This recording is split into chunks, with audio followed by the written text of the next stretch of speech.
Corona virus की दूसरी लहर के साथ साथ अब ब्लैक फंगस का भी संकट बढ़ता जा रहा है। इस बीच केंद्र सरकार की तरफ से सभी राज्यों को एम्फोटेरिसिन बी इंजेक्शन सीमित मात्रा में उपलब्ध कराए गए हैं। ब्लैक फंगस के मरीजों के इलाज में इस दवा की भारी मांग को देखते हुए अब दिल्ली की केजरीवाल सरकार ने इसके सुचारू और समुचित वितरण को लेकर 4 सदस्यीय एक्सपर्ट कमेटी का गठन किया है।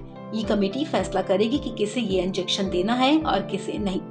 इस इंजेक्शन की बढ़ती मांग, किल्लत, कालाबाजारी के चलते दिल्ली सरकार ने ये फैसला लिया है।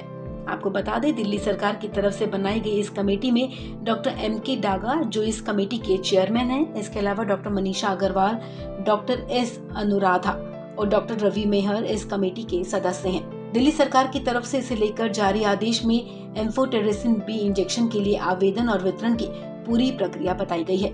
दिल्ली सरकार के स्वास्थ्य विभाग की तरफ से इसे लेकर जारी आदेश के मुताबिक जिन भी अस्पतालों को एम्फोटेरिसिन बी की जरूरत होगी वो सबसे पहले इस कमेटी के पास आवेदन देंगे। आवेदन तय फॉर्मेट के अनुसार ही होना चाहिए। इसे ईमेल के जरिए या फिर फिजिकल कॉपी के रूप में कमेटी को भेजना होगा। चूंकि ऐसे मामलों में समय बहुत महत्वपूर्ण है, इसलिए इंजेक्शन के लिए आए आवेदन पर विचार और फैसले के लिए हर दिन 2 बार सुबह 10 से 11 और फिर शाम को 4 से 5 बजे के बीच कमेटी की बैठक होगी। ये बैठक वर्चुअल या फिर डिजिटल भी हो सकती है। आदेश में कहा गया कि डायरेक्टर जनरल हेल्थ सर्विसेज यानी कि DGHS कमेटी के साथ कोऑर्डिनेट करेंगी और ऐसे मामलों में जल्द से जल्द फैसला लेने में सहायता देगी। वो अप्रूवल से लेकर अस्पतालों तक इंजेक्शन की डिलीवरी को मॉनिटर करेंगी।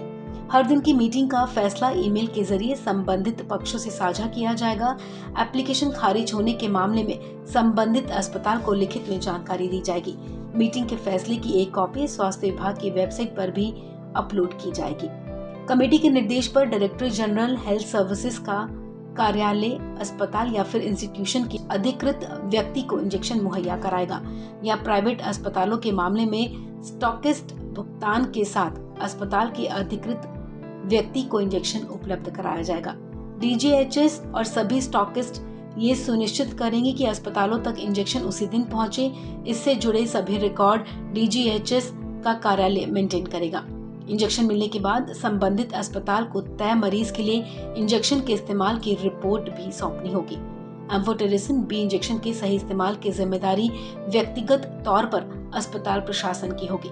अस्पताल प्रशासन सुनिश्चित करेंगे कि इसका किसी भी तरह से गलत इस्तेमाल ना हो। आगामी समय में ऑडिट के मद्देनजर उन्हें इसका रिकॉर्ड भी रखना होगा। केंद्र सरकार की तरफ से उपलब्ध कराए गए स्टॉक के अनुसार ही एम्फोटेरिसिन बी इंजेक्शन का वितरण होगा। वितरण की प्रक्रिया में किसी भी तरह की वेटिंग लिस्ट नहीं बनाई जाएगी। स्टॉक खत्म होने की स्थिति में नया स्टॉक आने पर अस्पतालों को सूचना दी जाएगी और फिर नए सिरे से एप्लीकेशन मंगाए जाएंगे।